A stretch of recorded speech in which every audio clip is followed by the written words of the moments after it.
Welcome to KR engineering and career guidance YouTube channel subscribe చేయండి, like చేయండి, share చేయండి. ఆసక్తి గల అభ్యర్థులు పర్సనల్ మెంటర్షిప్ గ్రూప్లో చేరండి. మరి ఇదే కాకుండా జనరల్ గ్రూప్లో చేరాలనుకున్న వారు డిస్క్రిప్షన్లో ఉన్న ఫోన్ నెంబర్ ఉంది. ఆ ఫోన్ నెంబర్కి జస్ట్ హాయ్ అని మెసేజ్ చేస్తే మీకు జనరల్ గ్రూప్స్ యొక్క ఏదైనా ఒక గ్రూప్ యొక్క లింక్ అయితే షేర్ చేసే ప్రయత్నం చేస్తాను. ఆ గ్రూప్ ద్వారా మీరు జాయిన్ అవ్వచ్చు.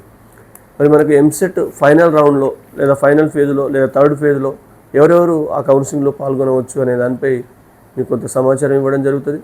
మరి ఎవరైతే ఎంసెట్ రౌండ్ 1లో కానీ రౌండ్ 2లో కానీ సీటు పొంది ఫిజికల్ రిపోర్ట్ చేసిన అభ్యర్థులందరూ మీకు ఇంకా ఏదైనా బెటర్ సీట్ కోసం ప్రయత్నం చేస్తామనుకునే వాళ్ళందరూ మీరు ఎంసెట్ ఫైనల్ ఫేజ్కి వెళ్ళొచ్చు. జాగ్రత్తగా వినండి.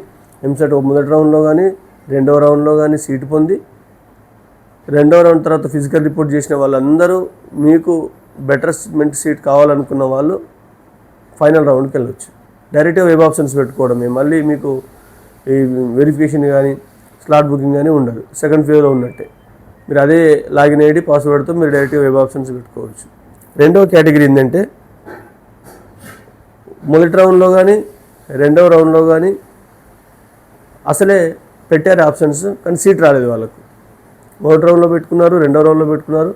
అంటే ఇప్పటి వరకు అసలే సీట్ రాని వాళ్ళు ఎవరైనా ఉంటే వాళ్ళు కూడా మీరు ఎంసెట్ ఫైనల్ ఫేజ్లో పాల్గొనవచ్చు. నెక్స్ట్ థర్డ్ కేటగిరీ ఏంటంటే ఇప్పటి వరకు అసలు కౌన్సిలింగ్నే పార్టిసిపేట్ చేయలేదు. ఫస్ట్ రౌండ్ పార్టిసిపేట్ చేయలేదు, సెకండ్ రౌండ్ పార్టిసిపేట్ చేయలేదు, థర్డ్ రౌండ్కి కొత్తగా స్లాట్ బుకింగ్ చేసుకున్నారు, వెరిఫికేషన్ చేసుకున్నారు.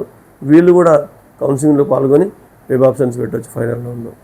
మరి ఆల్ రౌండ్ నుండి ఫస్ట్ రౌండ్లో కానీ సెకండ్ రౌండ్లో కానీ సీట్ వచ్చి ఫిజికల్ రిపోర్ట్ చేయని వాళ్ళు ఎట్టి పరిస్థితుల్లో ఆప్షన్స్ పెట్టుకోవడానికి అవకాశం లేదు, వాళ్ళకు పెట్టుకునే అవకాశం కూడా ఉండదు. ఈ విషయాన్ని కూడా అభ్యర్థులు గమనించాల్సిందిగా కోరడం జరుగుతుంది. కాబట్టి మీరు తప్పనిసరిగా ఫైనల్ రౌండ్కి వెళ్ళాలని లేదు. మెజారిటీ ఆస్పిరెంట్స్కి ది బెస్ట్ కాలేజెస్ వచ్చాయి, ఆల్రెడీ ఫిజికల్ రిపోర్ట్ చేశారు, స్పెషల్ ఫీజు కూడా కట్టి ఉన్నారు. మీకు కాలేజీ నచ్చితే థర్డ్ రౌండ్కి వెళ్ళాల్సిన అవసరం లేదు. థర్డ్ రౌండ్లో కనుక మీరు మళ్ళీ మీకు వచ్చిన కాలేజ్ కంటే మెరుగైన కాలేజెస్ పెట్టుకోకపోతే వచ్చిన సీట్ని కోల్పోతారు. కాబట్టి జాగ్రత్తగా ఏమైనా ఉంటే తక్కువ, ఫర్ ఎగ్జాంపుల్ మీరు బీఆర్ఐటీ సీట్ మీకు వచ్చింది అనుకోండి, ఇంకా ఏమైనా ముందుంటే గోకరాజు కానీ లేకపోతే కేఎంఐటి కానీ విఎన్ఆర్ సిబిఐటి వాసవి లాంటి వాటిలో వస్తే ఒక 4-5 కాలేజీ ప్రయత్నం చేయండి. అంటే మీకు వచ్చిన కాలేజీ కంటే మెరుగైన లిమిటెడ్గా పెట్టుకునే ప్రయత్నం చేయండి. థర్డ్ ఫేజ్లో ఆల్రెడీ సాటిస్ఫై అయితే మళ్ళీ థర్డ్ ఫేజ్కి వెళ్ళాల్సిన అవసరం లేదు. ఇంకా ఏదైనా అద్భుతాలు జరుగుతాయని ఉన్న సీట్ను లాస్ చేసుకోవద్దు, అనవసరమైన వెబ్ ఆప్షన్ పెట్టని రిక్వెస్ట్ చేస్తూ ఇది థర్డ్ ఫేజ్కి సంబంధించిన అప్డేట్. కాబట్టి థర్డ్ ఫేజ్కి సంబంధించిన ఎవరైతే కౌన్సిలింగ్లో పార్టిసిపేట్ చేస్తున్నారో జాగ్రత్తగా వెబ్ ఆప్షన్ పెట్టుకోవాల్సిందిగా కోరడం జరుగుతుంది. Thank you.